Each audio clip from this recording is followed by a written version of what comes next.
Hello folks and welcome back. This episode, it's a new country. It's a land of temples and street food and kickboxing. We are in Bangkok, Thailand. Stick around, it's going to be a fun one. We arrived in Bangkok from Tanzania via Doha on Qatar Airlines again. Everything went pretty smoothly. We arrived kind of noonish in Bangkok. We figured out the metro system, managed to get ourselves to our hotel. We really do miss Eric. We had to figure things out ourselves. We weren't picked up with our guide. But the idea of Southeast Asia was that we would do things a little bit cheaper. Cost of living, cost of vacationing here is quite a bit cheaper than Europe and an African safari as well. And it turns out to be true, but lots of good things in Thailand. This has been on one of my lists for a long time. I love Thai food. I wanted to see some kickboxing, so definitely excited about Thailand. One of our very first stops was to see our first Wat, or temple, and this was the temple with a golden Buddha, and this was right off the bat. I was like, is this place even real? Are these stories even real? This was a wild, wild story. So there's a golden Buddha inside the temple, and the story goes that during tumultuous times in Thailand, when they were at war with the Burmese a few hundred years back, they had encased this Buddha, this golden Buddha made of gold, in layers of stucco to hide it from the enemy and make folks think, hey, this is just another Buddha, nothing to see here.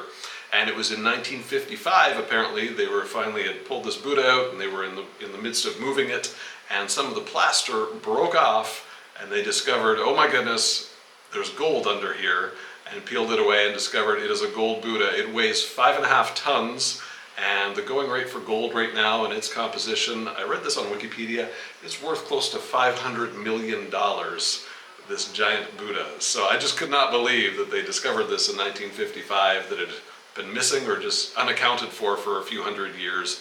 The golden Buddha in Wat Train It. I think what was pretty funny about this as well is that nobody really wanted this Buddha. They're like, oh, this is like a stucco Buddha. And there was this temple that was created kind of in Chinatown, and they're like, well, we need a Buddha. So they got the Buddha, and then it turns out to be worth all this money, and it is still there. So it's pretty neat that, and it happened to be maybe 500 meters from our hotel. So that was our first stop. A fantastical first stop. I had to Google this a few times. I still have a hard time believing it. We found some really neat bars and places to hang out. We decided to check out Koh San Road, which is like kind of the backpacker area. It's just like a street lined with bars and nightclubs, a bunch of hostels. I can't imagine staying in these hostels next to these nightclubs that party all night. But that's for the young folk. Anyway, we headed out that way. It happened to be Halloween. So this place is usually pretty nuts. It was extra crazy at Halloween. It was kind of fun to be there, watch the spectacle. We did find a place just kind of around the corner to have a drink and enjoy ourselves and do some people watching. And that was a really kind of fun way to spend Halloween. No trip to Thailand would be complete, I don't think, without taking in some Muay Thai kickboxing, which was born here. So we were off to the Rajadamnern Arena, a specifically built arena for Thai kickboxing. Special shout out to Gus and his friend Jesus, a couple guys from Chicago we met as we were waiting for things to get going. Had a great chat with them. Now, I'm not a huge sports fan, but I do like a good spectacle. I like a good production value. I thought this was fantastic. From the fighter introductions, to the lights, to the music, the venue itself, really well put together. But when it came to the fights, Holly, you're the expert. What did you think of the fights? I thought the fights were excellent. They were pretty well matched and some really good fighters. So it was just really nice to see all the talent and the skill, and it was fighters from all over. There were Thai fighters, but there was international fighters as well. So I'd say like a really good card that was put together, a really good fight night. That night, the way home was also our first opportunity to take a tuk-tuk. So we negotiated the price with our driver to get back to the hotel. That was a very fun ride. Other transportation options that we used while we were in Bangkok included Grab, which is their version of Uber. We downloaded the app and that was very slick. We also used the metro, as Holly mentioned, and the next morning we took a water taxi up to the Grand Palace. The Grand Palace was actually a complex of a bunch of different buildings. It was the residence of the king and the royal family for a number of years. And it seemed each king changed it a little bit, added on to it. So it's really kind of interesting and gives you a really good idea of the history of Thailand and the royal family. The king doesn't live there right now, but he does visit for ceremonies. And as well, there's a temple there with the famous Emerald Buddha. And the Emerald Buddha has different costumes for different seasons. For example, when we were there, he was still in his rainy season costume. And so about mid-November, I believe the king would come, there'd be a big ceremony, and he'll change the costume to the dry season, winter season. And unfortunately, no pictures allowed in that shrine with the Emerald Buddha. But we did go on a English guided tour there and got to explore a little bit. A neat little dip into the monarchy and their history there in Bangkok. Finally, one of our last stops on the weekend was to the famous Jadajak Market, or JJ Market. This is one of the largest markets in the world with about 15,000 stalls, and it covers 35 acres. They had a whole section just of denim and used denim, and it took you 10 minutes to walk through all the denim.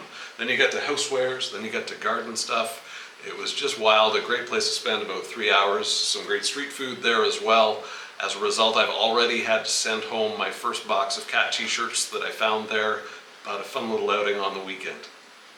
Speaking of markets and street food, we did find our dollar went a lot further here.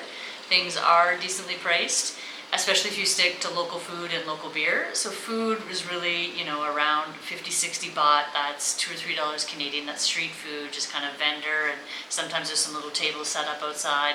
Restaurants are maybe a little pricier, but they often had air conditioners, so more like 80, 120 baht, maybe $5 Canadian. This is kind of for quite a dish of food. So really food quite reasonable.